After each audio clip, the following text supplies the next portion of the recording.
Now I see a man sitting there selling vegetables who is shining. He just looks at me, our eyes lock up with each other, then he bursts out laughing and I also laugh. Then he's telling me his story. This is one thing that human beings have not come to terms with. If you become conscious of this, all the tremendous possibilities of being alive will become yours.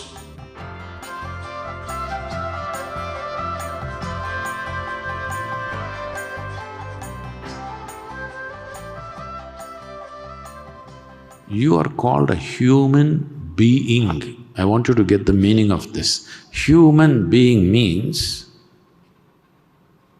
not that you know how to run, not that you know how to jump, not that you know how to do circus in life, you know how to be.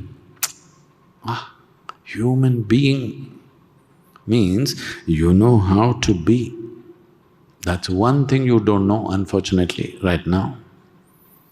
Now, if you have to be, we have to come down to a few fundamentals. Are you mortal or immortal? No, look at it and tell me.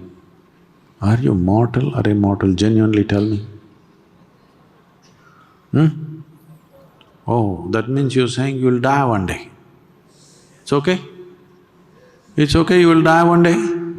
I'll bless you with a long life, but you will die anyway with the blessing. Because this is the nature of life, it has to die, isn't it? And how glad I am that you will die. Because if you lived forever, it would be a lot of trouble, isn't it? With a brief amount of time, what a mess we're making. Suppose you would not die, oof, total mess, isn't it? It's good to die. Hello? Is it good to die? At an appropriate time, not today. At an appropriate time, is it good for all of us to die? I want you to understand this. This is one thing that human beings have not come to terms with. If they just learn to handle their mortality gracefully, life opens up in tremendous ways. Right now, yes, Sadhguru, but my horoscope says I will live till 90. Your horoscope may say whatever, even the man who wrote your horoscope could have died before his horoscope said so.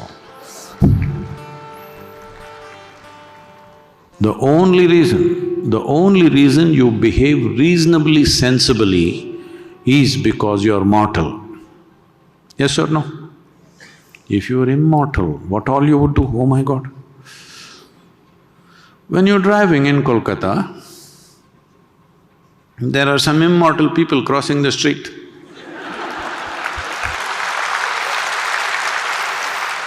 You've seen them, right? Immortal they are.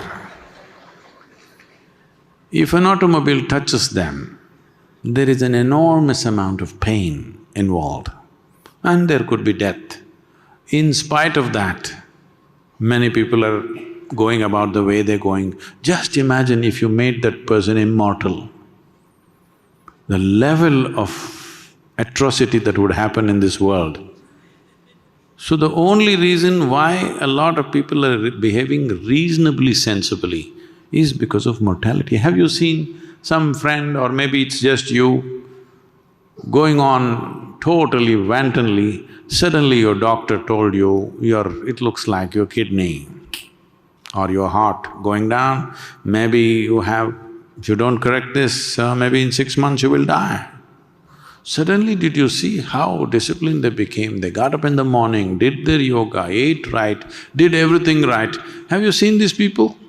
Entire life transformed, simply because they were reminded of mortality. I must tell you, this happened many years ago. I'm in Bangalore city. I like to go to vegetable markets. If I'm driving across somewhere, I see a vegetable shandy going on, a weekly shandy, I will stop and I will walk through, I will bargain everything from chicken to eggs to vegetables to that crazy root which will make you invisible, everything. I just like to interact. But anyway, I'm not going to buy vegetables or chicken. I bargain with all of them, then give them some money and go away, because for the time that I took, simply bargaining, not buying anything, because I have no place to buy and take it. So like this, one day I'm in the vegetable market in Bangalore city. Then I see a man sitting there selling vegetables, who is shining. I just look at him, my God, what the hell is he doing in the vegetable market?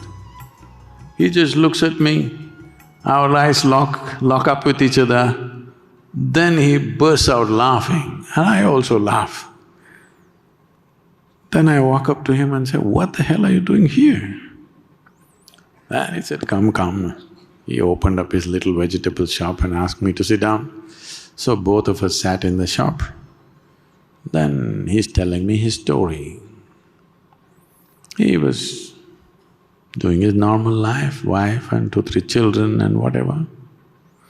One day he fell ill, then so ill that they admitted him into a government hospital, a general ward. They put him there. Every day they thought he will die, but he did not die. Every day they thought he will die, he did not die. 2-3 months went on, then there was no space, so they put him in the corridor outside, because this guy doesn't live, doesn't die. So after about 3 months, his wife stopped coming, she lost her patience. How long to come and sit with him, this fellow doesn't live or die? 4 months or little more than 4 months, he was lying down there in the hospital corridor. Somebody was throwing some scraps at him and he did not know. Every day he thought he will die today, but he would recover the next day morning. Again he thinks he will die. It went on like this. After 4 months, slowly he recovered. But in the meantime, something fantastic happened to him. Everything just blew. Every day he thought today is the last day. And then he opened up, shining, blissful human being. Again back to vegetable selling, wife gone, children gone, everything gone, above all he is gone. Just staying in contact with mortality for 4 months did this to him. This is important.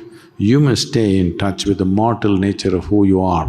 This looks like a bizarre thing, oh, why is he talking about death, we want to live. What you don't understand is, I can say right now that you're living, or I can also say you're dying. You're actually dying. One day the process will be complete. Yes or no? Hello? They're just 2 words for the same thing, isn't it? Right now we're dying slowly. One day it'll be complete. Today it's on. Is it on or no? Today the death is on or no? It is on. So what you call as life and what you call as death are not 2 separate things. It is one thing happening. If you become conscious of this, all the tremendous possibilities of being alive will become yours.